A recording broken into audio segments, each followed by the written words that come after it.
Hello, everyone, and welcome to another edition of the Style and Vibes podcast with yours truly, Michaela. If you are new to the family, welcome, family. And if you are returning, welcome back, family.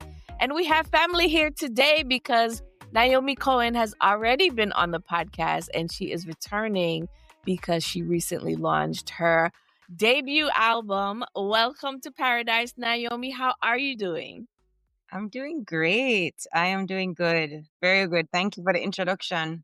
Absolutely, absolutely. So you are back in Jamaica, but you have done some recent travels promoting the album, but we cannot kick this off without talking about the woman that be Hurricane Melissa.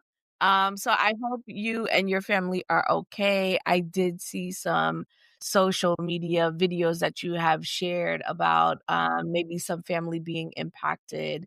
Tell me about that for you? Like, what is the state of the island? What state are you in?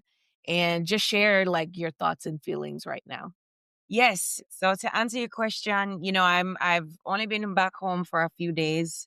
You know, the thing is that I live in Kingston, and so I was spared from majority of the extreme damage that you see online, but it doesn't mean that I wasn't affected. In other words, Jamaicans, we are a very close knit nation of people.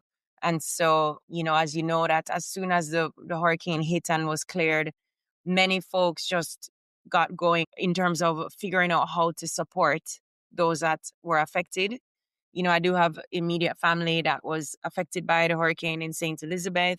So in terms of how things are on the island, I think we're all just figuring out how we can continue to help. You know what I'm saying? We're going into the Christmas season now, and it doesn't necessarily feel like the typical holiday season, of course, because it's not going to be the norm for many. So it's a very, the word I would use is a sobering time right now. But at the same time, Jamaica, everyone is still making sure that they're enjoying themselves at the same time. But I have not really been out and about since I've been home, just because I was on the road traveling and stuff like that. So, even for me this weekend, I have a Christmas treat I'm doing on Saturday at a girl's home. So just getting back into the swing of things, but also being cognizant of, once again, like what the new year looks like, ensuring that we're all prepared for the next chapter of this recovery process, because it's a long road, and it's going to all happen in phases. That's really what it is. Yeah. I love that you talked about it happening in phases. As we're recording this today in New York, they're preparing for a really big benefit concert with a lot of artists. And I think one of the biggest things that we've seen is how close knit the music community is, and how so many of everyone has really rallied around supporting people in spaces and places that really need the help. And it's been very heartwarming, I think, to watch, especially from afar, because you can't get to the island, and that feeling of not being able to help, but seeing like this disaster. It's very interesting, being so far away and wanting to help, Yes. but Yes. seeing so many people really just rally around the needs, the everyday needs, the immediate needs. And like you said, it's such a long road to recovery that I'm looking forward to kind of touching the ground and, in the future being able to do something. But what was it like kind of seeing everyone really come together for you as it was unfolding from the music community? I know how I felt, but I would love to hear your thoughts. Yeah, I mean, I think the feeling that I would say you get from something like that is just recognizing that we are who we say we are. In other words, it was just proof of concept of what Jamaica has always stood for. So I think for me, it was just a reminder that we really are a special nation, a very special group of people from the Caribbean, and that we stand on what we represent, which is out of many one. You really saw what oneness looked like, and even some of the interviews and content you would see coming from different spaces where people who had nothing to begin with were still showing up for their neighbors. Once again, that goes back to the heart of who we are as Jamaicans. You know what I'm saying? And just the way that we've always been not only a driving force, but also been supportive to anyone in need, you know. If you look at the way that our island is made up, we have always welcomed as many different people to be here and to consider this place home. I mean, I can't tell you the amount of foreigners that you see come to Jamaica. Let's say they come here for a couple of years to work or something, and then they end up settling, and this place becomes their home. They immediately. I've never seen a country where so many people attach to it like it's their home ever. You know what I'm saying? And I think there's something just very special and magical here that does that. But at the core of who we are, we're very loving and strong, and we have a natural humanitarian element to us, you know. And so I am grateful for that, and I just hope that the world can see that, and that we can continue to do what we're doing in how we influence people. And I think it also definitely, like, solidified how much the music impacts not just your everyday life, but real life, you know what I mean? So, speaking of music, we definitely have to talk about your latest project, Welcome to Paradise. So the last time we spoke, you had your mixtape, and of course, Paradise Plum was, the song that a lot of people recognized and know you for. So tell me about bridging those 2 and why that was important for you with this project. Yeah, I think it was important for me to bridge the two because, I think I have been blessed with a song that really not only transformed my life and my career, but also became a part of my identity. Like, in other words, the name of this song, Paradise Plum, has become synonymous, I think, with who I am as an artist. And I think one of the things I've recognized in my career is that, many artists really hope for one or two hit songs or whatever the case is. But I've had the privilege of not only having a hit, but also something that's become synonymous with me and my, I think my essence and my personality and my brand and everything, in terms of Paradise Plum, because people literally just call me Paradise Plum sometimes, or they call me Paradise, which, it's almost like such, to me, it's such a privilege because Jamaica is paradise.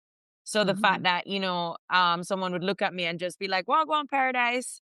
It's like, I feel like you're just looking at me and seeing the beauty of Jamaica shining through me. That's how I feel. And that's one of the things I try to embody in as many ways as possible. So I say that to say that I did not want the moment to pass in my life where I didn't create an album that um, I would say encapsulates and embodied the journey to paradise, It was Mhm. important that I cemented that part of my story as well. That's really what it was, and just paying tribute and homage to Jamaica itself, to reggae music and my journey as a woman, you know. I think it was, when I was working on the Bob Marley movie, I just had this revelation that I had to find a way to not complete the circle because the journey is going on and on and on, but it was more about I needed to ensure that Paradise Plum was given her big bouquet of flowers because of how much I grew since putting that song out and how much the song has served me in my career. So, yeah. You released a lot of singles between that project and this one. You've tried so many different sounds as well as kind of fine-tune what I hear on this project. How have you grown as an artist between that project and this one? Yeah. As you rightfully said, so I have experimented a lot and explored. I don't even want to call it experimenting. It's just me being expressive based on where I was at in terms of different sounds and influences. And in terms of where I'm at now, as I shared when I was working on the Bob Marley film, I had already had an intention of recording an album. So, funny story is, I was going to begin recording this album in what you would call the fall. So, September, October, November of 2022, right? But ironically, I think it was in September or late August was when I auditioned for the movie. And it's one of those things I auditioned, but I was already mentally just focusing on taking the time at the end of that year to start working on an album. And then, as fate would have it, I get casted for this film. And so that, delayed the album process a bit more. But what working on the film did do for me was remind me of the power and the significance of reggae music, as well as the importance of Jamaicans continuing to lead the charge in terms of the growth of our genre. So while I was working on this film, here it is, I'm not only a part of one of the biggest Jamaican films that would probably ever be made, but also I am here reliving the story of one of the biggest artists in reggae and their journey to not just worldwide success, but their journey to becoming a legend. And so what it did was remind me of my roots, one, my responsibility, two, as well as um, my legacy in this genre, and that there's a lane that I'm meant to continue to carve out as I move forward, and that this album needed to be fully, fully, fully reggae. You know what I'm saying? So that's why when you listen to this project, you hear a lot of nostalgic sounds, as well as with the freshness of my writing and other things. But I just remember working on this film and thinking to myself, like, this has to be a full on reggae album, you know? No compromises in terms of trying to fit into whatever might be trending at the time. Because I think that tends to happen as well with music where, something might be trending in terms of a sound and you might be thinking, all right, like, let me infuse a little bit of this, that. I said, no, I'm just going to do what feels right for the album and treat this like a timeless project that I hope that will be played for generations to come. So since you talked about the movie, playing Marcia Griffiths, who was part of the I3s, how was that experience in terms of preparation? How did you prepare for taking on that role? And what was it like watching you back on the big screen as part of this production? Yeah, I mean, it's funny because there's a part of me that already felt so prepared for the role, if I'm being honest. Mainly because I have been embodying her for quite some time. In other words, when I began working in music full time, if you want to call it that, as some people would say, taking it seriously. When I began that journey, she's somebody that I literally studied. I would just go on YouTube, look up interviews of her, watch her performances. I always incorporate some of her songs into my sets and stuff like that. And so at the very least, I felt prepared for the audition. And then when I did get the role, one of the other ways that I prepared was to really think about her and her life experiences and how I could relate it to mine. I interviewed her, stayed in touch with her throughout the entire process because, there are certain little things that may have been happening behind the scenes that you wouldn't know just from looking at a video online. And so I had the privilege, thank God, of being able to talk to her and say, during this concert or this particular tour, what was happening in your life. And then what I would do is just think as if I was her. So in other words, if she's on tour with Bob Marley, but at the same time, she was already established as Marcia Griffiths, how would that feel for me as a solo female artist, being on tour as a background singer for somebody else? There are probably a lot of mixed emotions. You're probably thinking about your own work and you want to go back to the studio or you want to. So that's one of the ways I prepared for it, was literally putting myself in her exact shoes. And as I said, thankfully asking her what influenced everything. Like there's certain movements she did on stage that when you look at it, you might have you wondering if she was upset or happy and then I was able to ask her what was going through her mind. And that helped me to embody her in a way that I think was genuine and authentic, not just to her, but to me.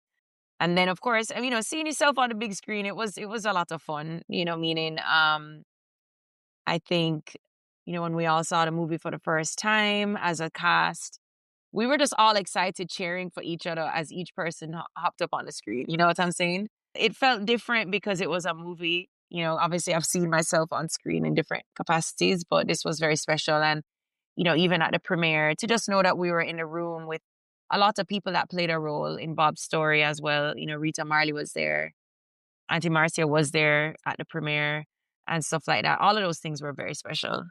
So timing wise, did you hold off on recording Welcome to Paradise until after the movie, or did you do it at the same time? I began recording it at the same time. So I actually had met a producer while I was in London for the film. And so, as I said, I already had planned to record an album, but at the time I had not partnered with anyone as yet. And I was seeking somebody to collaborate with.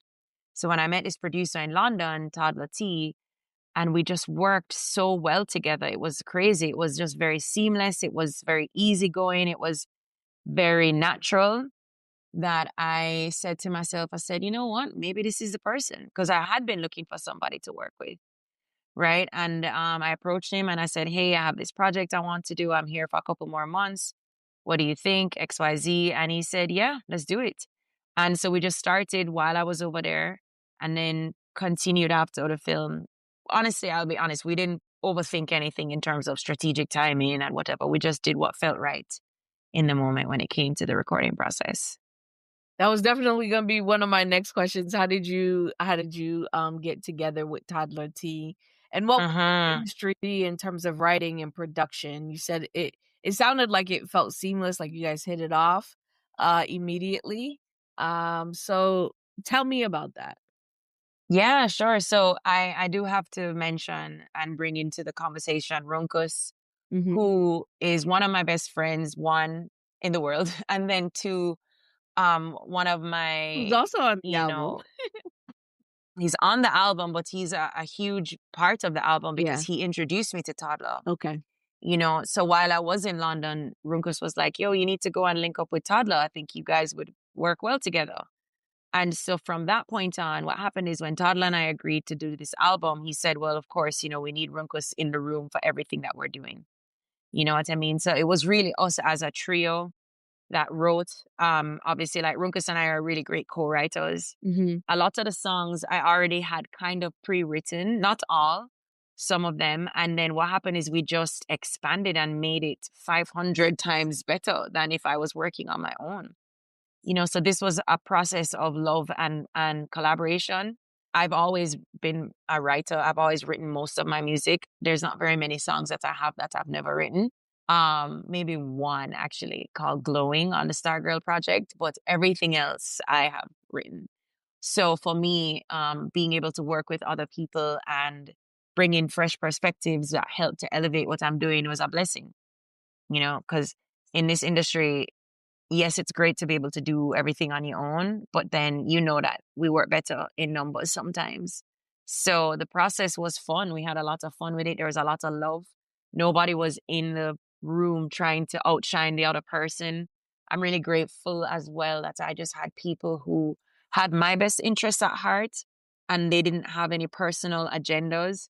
You know, in other words, one of the things Toddler would always just remind me of is to say, listen, this is your project, this is your vision. I'm just here as a facilitator. So whatever you want to do, let's go for it.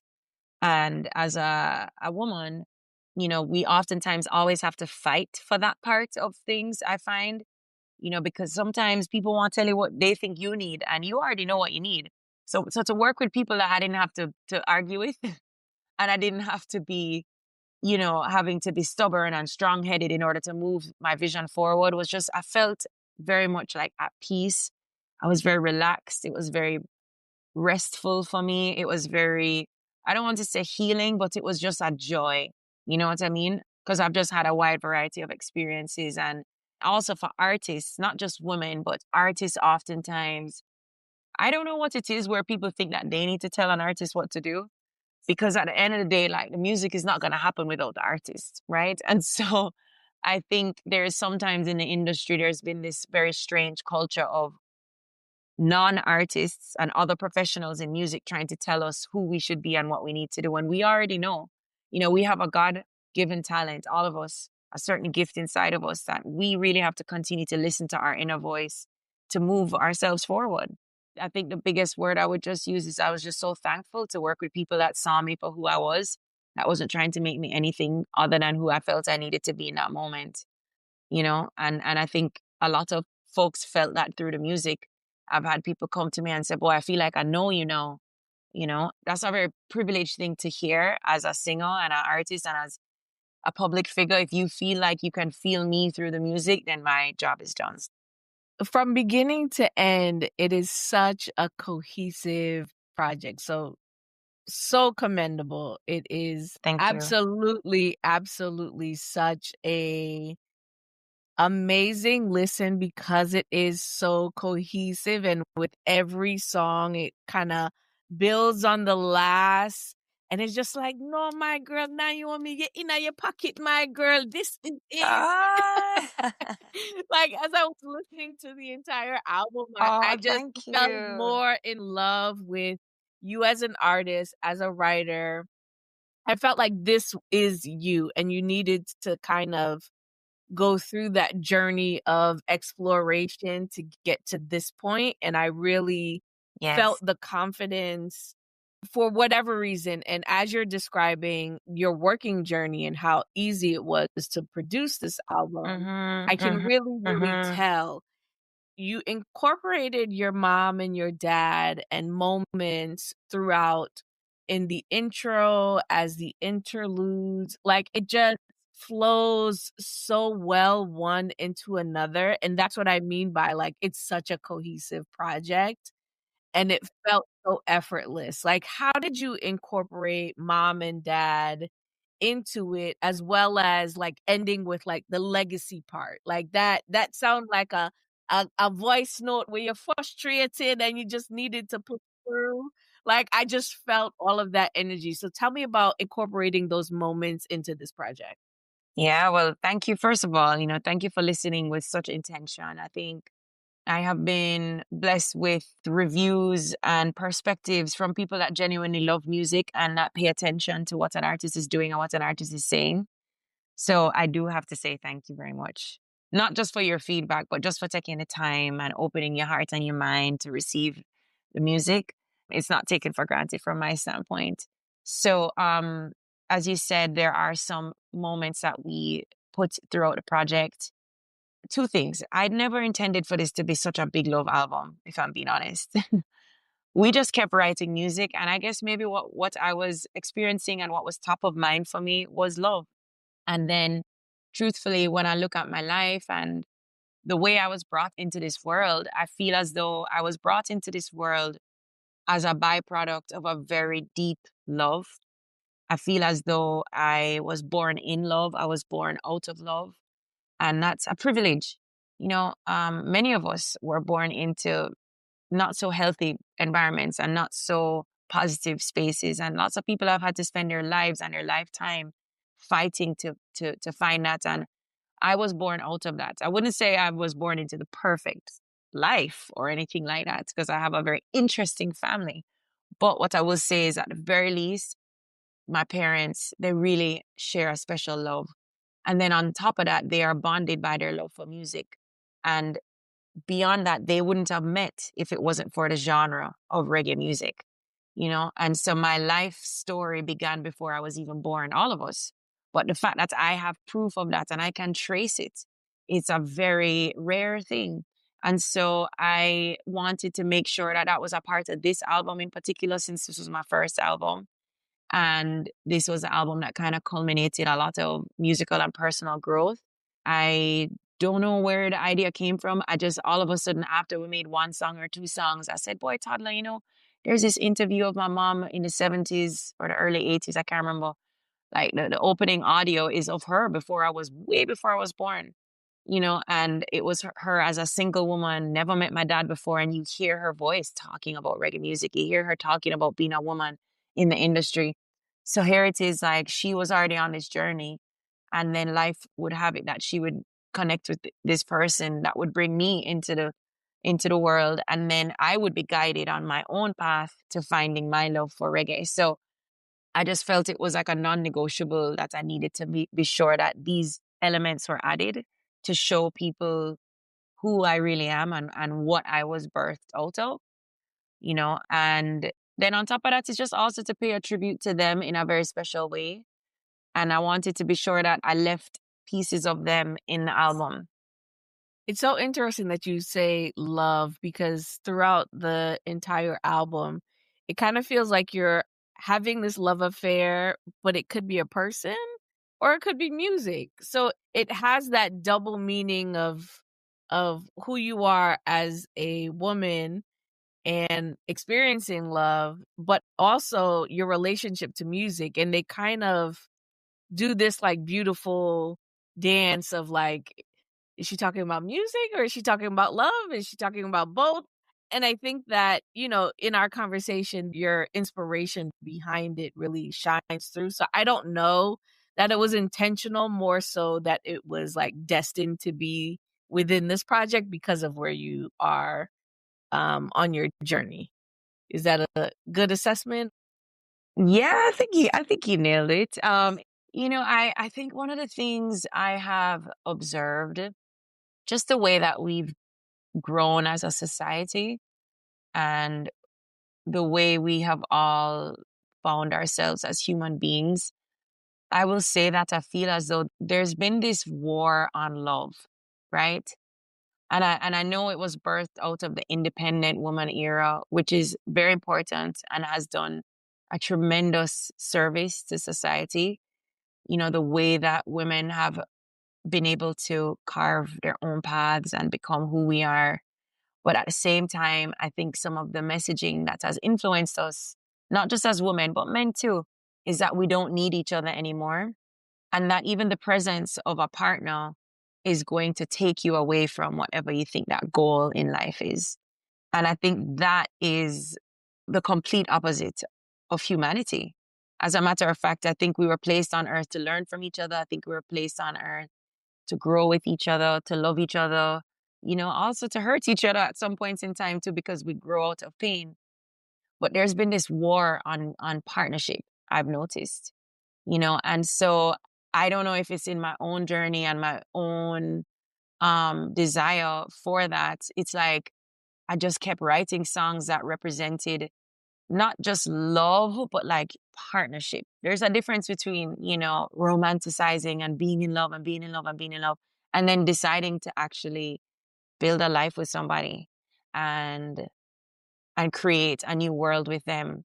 Because when I think about family, I don't just think about let me have a baby and start a family. I think family starts with a partner and you and that person deciding what do we represent as man and woman, you know? What do we want our last name to represent? What do we want our legacy to be as a couple?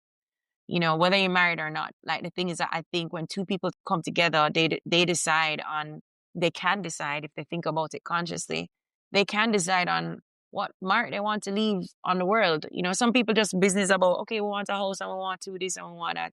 But I think about partnership in terms of who we're becoming as people and as individuals. Because of course, you're not going to lose yourself in the other person. You're going to continue to grow as who you are. So I think there's been this war on love, and I've even been a part of it too. Where you feel as though if you date somebody or if you commit to somebody, then you're gonna lose sight of your goals and they're gonna hold you back and all this kind of stuff. But the truth is, the right person will always fuel you forward and should always want to see you move forward and should never want to hold you back. As a matter of fact, when you find the right person, you probably want to work twice as hard because they're behind the scenes cheering you on, So I guess as much as I'm a reggae artist and a big part of reggae is spirituality and consciousness, for me, one of the most spiritual things you can do is actually unconditionally love another person. It's not so much about being, um, to me, it's not only about preaching truth and rights, because it is actually quite difficult to choose to love somebody despite your own flaws and then despite their own flaws. And choosing to let somebody love you is a very difficult thing to do because it's so much easier to just be by yourself. You just focus on yourself. You don't have to let somebody into the dark corners of who you are. So a big part of spirituality is loving and learning to love yourself while you allow somebody else to love you. I mean, one of my favorite Bible verses is love your neighbor as you love yourself. And we always talk about loving our neighbors, but we tend to forget that it says, as you love yourself. So if you think about it, I can only love you to the extent I've ever loved myself. But if I focus on loving me, it make it easier for me to love you too. So I think you did pick up on all of the different notes in this project. It is a project of self-love, and then me recognizing that I have capacity to love someone else and let somebody else love me, because I have to let them in too, you know? And as I said, like being raised with a girl dad, I would call it. You know, my dad has 5 daughters. So, you know, type of woman that I am um, can be intimidating to many. But at the same time, you know, the right person already knows how to reach me if I let them in, you know? So it's a dance, I think, for sure. So beautiful. Love it. You really bring the love this morning. Yeah, yeah, I am. I am. I deeply appreciate it. Yeah, I mean, and I see it, I'll be honest, like I see it all the time. Like I feel like men feel terrified, it seems, these days. They seem so scared to mess up with women that they almost like just stick to themselves. You know, I see a lot of conversations online, which is that men really love each other more than them love women. And sometimes it's not that I think it's true, but I think it's just they're scared because, you know, they feel as though they're not good enough anymore. And then for women, I think we forget that every man is different. Just like how every woman is different, every person is different. You know, I think we've put this very strange list of things together that every man needs to be able to do for us versus taking each person as they are and then deciding if you like who they are, you know? So I just think we're at war with each other. So right now, enough man said, boy, you know, girls are this, that, that, and the girls are just saying, I can't bother with all these men. And so right now it's like nobody can get together because we're all just upset instead of just taking each person for who they are. If you just take the time to get to know me, see who I am, where my values lie, what's important to me, what's priority to me, see if you're into that, vice versa. I just need to take the time to get to know you. You know, your background, your life experiences, you know, your family, all of those things influence every single person. So there's no way that each person is going to fit into one format. It doesn't work otherwise. You know what I'm saying? You're not going to wear the same shoe size. So I hope that the album opens everybody back up in that way. You know, 'cause I think also a big part of why we vex right now, everybody just vexes because we're not getting any love. We need body warmth. Yes, we And need some love. Yes. we need some cuddles. Enough people right now just need a cuddle. Like a lot of people just need one long hug Yeah. and they just need one long cuddle and they don't realize it. But I also think that it's important, particularly, you know, in that lovers rock and that lovers reggae pocket. Like, Mhm. men have always loved that side of reggae as well. And I think, you Mhm. know, a lot of times women make a lot of music to empower women, which is great. But I think it's also great that men can enjoy Yes. the listen of this album as well, because while it is coming from your perspective, it is definitely universal in that sense. And there is like this dance hall undertone. It reminds me so much, and I don't know if you'll love me or hate me for this comparison, around like Nadine Sutherland and how she balanced singing and dancehall as a Jamaican artist. I don't know why, but it was very reminiscent to that era where you heard women singing on rhythms, like hardcore rhythms, and it sounded like it belonged in a dance. But it just has this really nice velvety tone. Like it really does belong in a dancehall setting. Like some of the songs, like Up to the Time, or even the one with Johnny Osborne. We didn't even get to all of that. I can talk to you for a very long time now. No, yeah, no, we could keep, yeah.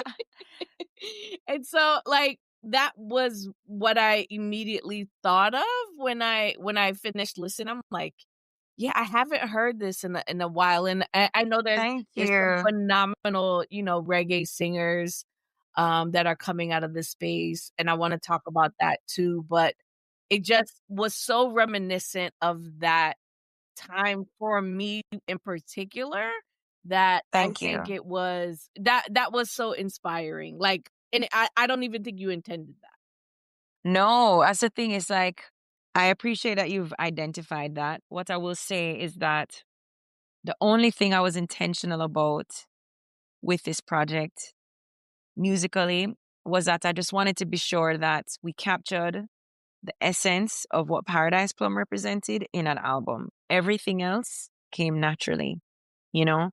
As we went along, we were just guided by our intuition. We just let God into the room. We didn't sit down and say, we need a hype song, we need a this song. You know, sometimes you put together a project and you think, I need a party song, I need a that, I need a this. No, it was just what stories felt like they needed to stay, you know, because there had many more songs too. And these are just the ones that we felt were right for the initial album release. And it's just so wild how it all started to feel cohesive, as you said. But I'll be super honest, it wasn't on purpose because the funny thing is both Toddla and I have ADHD, right? So usually we are personally all over the place as individuals.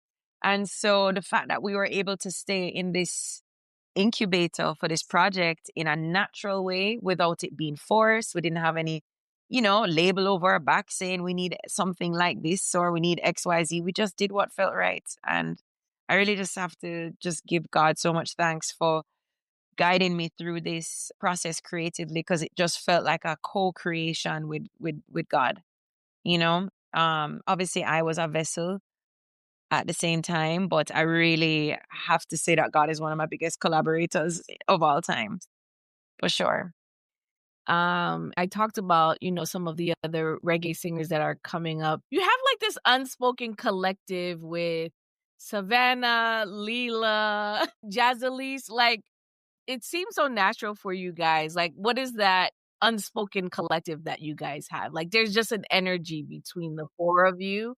And while you have done, a rhythm together, you're often in the same performance spaces and kind of really play off one another really well. Talk to me about that support that you guys lend one another and the energy that shifts between the four of you. One of the things I always focus on and try to emphasize in entertainment, not just music, but just in general, is that the more you lean into your own authenticity, the easier it is to collaborate, the easier it is to support another person because there's no competition when there's authenticity in the room, you know? So for example, I'll never forget my first time meeting Leela was at there was a concert slash dubwise event where Chronix was hosting it. And, they opened up the mic for people to go on the rhythm. And I was there separately and she jumped on the mic. She was on the stage. I remember us taking a picture briefly. And then from there, we just started to run into each other and stuff like that. Had no clue who she really was, who she was associated with, because, I was just doing my own thing. And then as time passed, it was just very easy for us to be friends, to run side by side. You know what I'm saying? But I think it's because real recognize real, if you think about it. Um, she works really hard. I work really hard. We love the music. We study the music. We spend time. We connect on that level of creative dedication, and so I think what you pick up on is just that, as I said, like, I mean, I have a background in doing beauty pageants and one of the things that I found was the best strategy going into a pageant is if you just work on your own stuff, you don't really think about the competition. And so when you walk on a stage and you answer your questions and you do your thing, it don't matter. You don't even really think about who is going to win because you're already a winner because you invested in yourself. That's something I've taken with me from I was in high school doing pageants. And that has made me, I think it's really made me what people might call a girl's girl. But that's just because having done pageants and realizing like, wow, like the world really tries to turn women against each other. So I think I just made a commitment in my career in entertainment to never be part of that idea of women can't get along and women can't support each other. And I think that's why you pick up on that for sure. At least from me. That's where it comes from with me. And I try to embody that in the space publicly, privately, especially when I see new artists popping up, I always just check in with them and just see if they need anything, just so that they know that, hey, there's a space for everybody. Because there really is. If you look at it, how many male artists are out there holding their own? It's only the world that makes women think that they have to compete with each other. If women decide that we don't have to compete, it will be a done deal. I'm telling you that. So yeah. I really love that, and I think it comes naturally for all of you, and you can kind of feel that energy, when I see you guys together. I think that that is really beautiful. Talk to me about how people have, been receiving the album. You've been performing it. I know you didn't get to do your New York performance fully, and you're coming back to do that, so I'm looking forward to Yes, yes. in March. So, I'm looking forward to that, to seeing you in person. But tell me about the reception that you've gotten so far in performing, where you have been able to perform. Yeah, I mean, I think what I will say first of all, as I've shared, is the initial reviews we got from the project prior to the release and then upon the release has been for me just really phenomenal. Just to read and hear that true reggae lovers have understood and tapped into the meaning of this project. It really means a lot to me. I haven't read every review, but most of the ones that I've read have just been on the nose, almost like I'm like, did they read my journal or something? You know? So I'm grateful for that. And then separately, seeing how the songs are received. Because here's the thing, the album came out on 10/10, October 10th. And unfortunately, Hurricane Melissa came not even 2 weeks after. So it kind of changed my capacity and my wit. Like I wasn't really in the mood to promote myself after something like that happens. I just wanted to focus on spreading the message of how people can help and also myself physically getting involved in any relief efforts that were going on. So it kind of, I don't want to say it threw off, but for the sake of this conversation, it changed how I would have been able to promote this album. There's no way I would have felt comfortable. And I'm still feeling a little uncomfortable with promoting and going, because in my brain, I'm thinking in a time like this, I don't even really want to be promoting my music right now. But what I will say is I've done what I could to use my music and use my career as a way to spread the word and raise funds, as you know. And so the feedback, what I love is that because I've been performing it to people that maybe have not even recognized that the project came out or, it's been cool to see the genuine reception, if that makes sense. So, for example, I've performed and then I'm getting messages from people that came out to say, boy, I love Woman Respect and I love Version and this is my favorite song. And I love that it's like, if you want to talk about authenticity, this project, whatever she's going to do, she's going to do because she is just touching people through the actual music, not because of some viral moment, not because of some fancy music video, not because of any big marketing spend, but because the music is just that good. And that's a dream come true for me. So I'm just enjoying seeing how when I sing it live in a room, I'm just looking at people's faces, watching how their bodies are responding to the rhythms, how they're responding to the lyrics, especially, like when I sing Version, people just like are obsessed with that. And so it's been a beautiful creative journey because in a time where everything is so fast and quick, I'm seeing that this project is probably going to be like a very timeless piece of art that's growing on its own time, the way that it should. I love that, and you definitely have legs to go right through next year. So keep Oh yeah, girl. Oh promoting, yeah. keep No, yeah. pushing. Yeah. I'll be honest. I'm actually quite looking forward to next year because it would just be that year of going hard on this project and having fun with it too. You know. Absolutely, and I'm looking forward to seeing you when you're back in New Yes, York. and it's gonna be a live show. It's gonna be live. It's gonna Yes, be yes. I'm so yeah, excited. I'm yeah, so excited yeah, for you. yeah. Thank I'm you. excited for your journey. I'm loving the music, and you're always welcome back here on the Yes, Silent so I need Vibes to be sure that podcast. you're on our special invite list. Absolutely, absolutely. Me dada, even if I have to buy my ticket, me no business. Yes, no, but for sure, I am so appreciative of your Yes, support and yes, in yeah, absolutely. and just even what you're doing for the industry in general, not just me, but your voice Thank matters because you. it helps us move forward. So thank you. Thank you. I appreciate that. Thank you so much. Thank you guys so much for listening to the latest episode of the Silent Vibes podcast. Thank you, Naomi, for being a guest. And until next time, later, my peeps. Thanks for listening to the latest episode of the Style and Vibes podcast. If you like what you hear, and I know you do, share it with your friends and family. If you want more, make sure you visit styleandvibes.com and follow us on our social channels at Style and Vibes. Until next time, Leah Tommy Peeps.